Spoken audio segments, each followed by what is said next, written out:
السلام علیکم۔ یہ ایک سچی کہانی ہے۔ ہمارے علاقے میں ایک ذمہ دار رہا کرتا تھا جس کا نام ذوالفقار تھا۔ یہ اس کی سچی کہانی ہے۔ اس کی کافی اپنی زمینیں تھیں اور کاروبار بھی بہت اچھا تھا۔ اس کا ایک بیٹا تھا اور 3 بیٹیاں تھیں۔ اس نے اپنے بیٹے کو بڑے لاڈ پیار سے پالا تھا اور اس کی بیٹیاں گاؤں کے اسکول میں پڑھ رہی تھیں، جبکہ اس کا بیٹا شہر کے اچھے کالج میں تعلیم مکمل کر رہا تھا۔ اسے کسی چیز کی کمی نہیں تھی کیونکہ اس کا باپ ایک مالدار آدمی تھا۔ یوں ہی ایک دفعہ کا ذکر ہے کہ اس کا بیٹا چھٹیوں کے دنوں میں اپنے گھر آیا ہوا تھا۔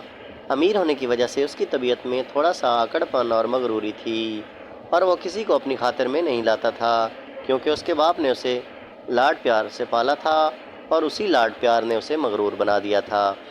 ایک دفعہ اپنے ڈیرے پر وہ اپنے باپ کے ساتھ بیٹھا ہوا تھا اور اس کی اپنے باپ کے ساتھ کسی بات پر لڑائی ہو گئی اور بات ہاتھا پائی تک جا پہنچی، اور اس نے اپنے باپ کو دھکا دیا اور اس کا باپ چارپائی کے اوپر سے ہوتا ہوا دور جا گرا۔ وہاں پر بیٹھے ہوئے تمام لوگ اسے مارنے کے لیے جیسے ہی اٹھے تو اس کے باپ نے انہیں روک دیا اور اس نے کہا کہ آج میں نے جو بویا تھا وہ کاٹ لیا۔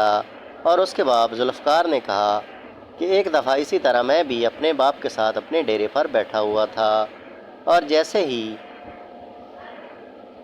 یوں ہی کسی بات پر میری اپنے باپ سے تکرار ہو گئی اور میں نے اپنے باپ کو اسی طرح دھکا دیا تھا اور وہ بھی اسی طرح چارپائی کے اوپر سے ہوتا ہوا دور جا گرا تھا۔